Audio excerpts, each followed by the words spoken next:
हे लडाख मध्ये सध्या मायनस टेम्परेचर चालू आहे. बर कपडे जर धुवून टाकले हा तर त्याचा बर्फ बनतो, कडक होऊन जातात पूर्ण. बापरे. कारण का दादा तिकडे संघर्ष करतात पण घरी ताईंचा देखील संघर्ष आहे. तुम्हाला माहिती आहे मित्रांनो, एखादा आर्मी वाल्याची पत्नी खूप मोठा संघर्ष असतो दादांनो. प्रत्येक क्षणाला त्यांचा काळीज थांबतो दादा.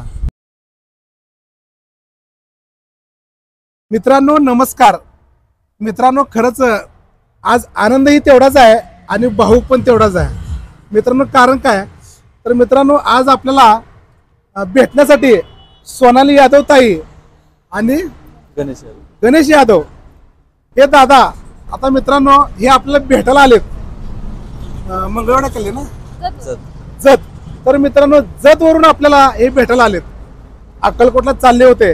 या ताईंचं माझं कॉन्टॅक्ट होतं इंस्टावरती, त्यांनी मला बघत होते आणि मी येणार आहे म्हणून मला कळल्यावर मी थांबलो. तर मित्रांनो सांगायचं असं आहे की हे दादा आमचे मेजर आहेत बरं का, मिलिटरीमध्ये आर्मीमध्ये जॉईन झालेत त्यांनी.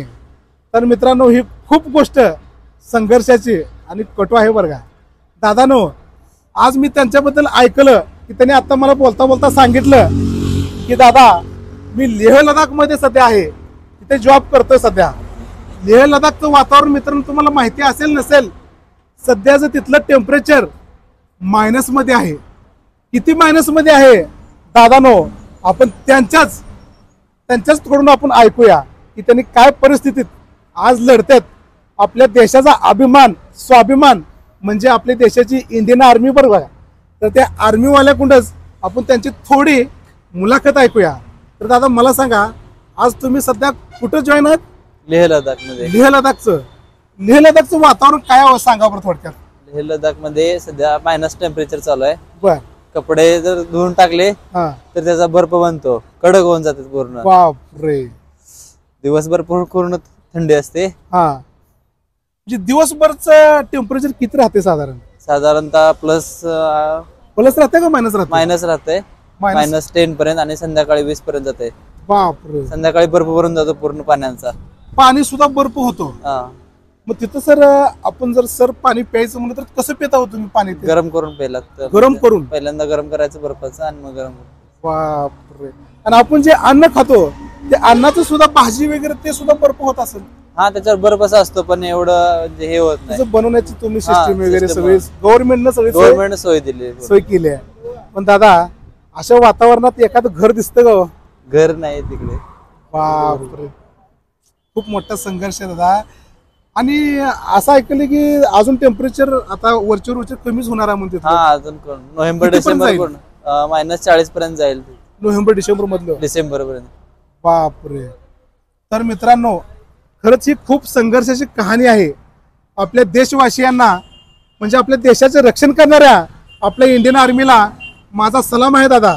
दादा खरंच मेजर तुम्हाला माझा सलाम आहे बरं का. कारण तुम्ही आज मित्रांनो एक गोष्ट लक्षात ठेवा, ध्यानात ठेवा, आज हे आपले सेवक आहेत म्हणजे आपल्या देशाचे रक्षण करतात ना, ते आपल्या सीमेवरती उभा आहेत. ते मायनस टेम्परेचर मध्ये आज तिथं उभे आहेत म्हणून आज इथं आपण सुखाची झोप घेतोय. ही गोष्ट मित्रांनो लक्षात ठेवा. त्यामुळे इंडियन आर्मीला आपला प्रणाम आणि सलाम आहे. तर मित्रांनो खूप मोठं ही संघर्ष आहे आणि आज आपल्याला ते भेटायला आले. त्यांचे देखील मेसेज असतात मला, दादा व्हिडिओ खूप छान असतात. ताई तुम्हाला देखील काय वाटतं सांगा तुम्ही? काका तुमचे व्हिडिओ खूप छान असतात. पहिल्यापासून बघतो आम्ही कॉलेजला असल्यापासून. बर. छान असतात सगळे व्हिडिओ वगैरे. आणि मेन तुमचा स्वभाव खूप छान आहे. पहिल्यापासून आम्ही दुकानला येतो तुमच्या. खूप छान स्वभाव आहे तुमचा. धन्यवाद. आणि व्हिडिओ पण खूप छान असतात. ताईंना खूप व्हिडिओ आवडले. त्यांनी त्यांच्या मिस्टरांना पाठवले आणि मिस्टर त्यांना सुद्धा आपल्याला भेटावं असं वाटलं. खरंच दादा ही खरं आनंदाची बातमी तुमच्यासाठी असेल पण त्याहून जास्त माझ्यासाठी आहे बरं का. कारण का माझ्या समोर एक इंडियन आर्मी आहे.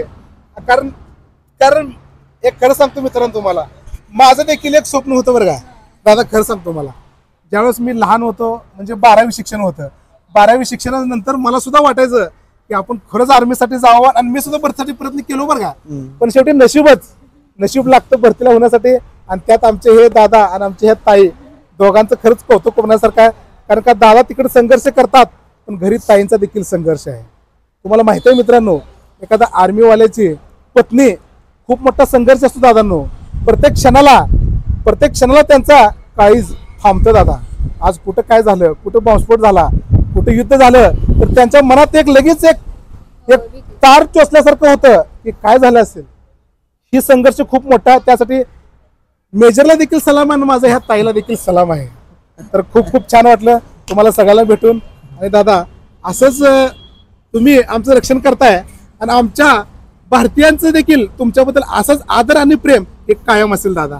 खूप खूप थँक्यू आणि धन्यवाद. तर मित्रांनो खूप खूप धन्यवाद. ताई तुम्हाला देखील नमस्कार.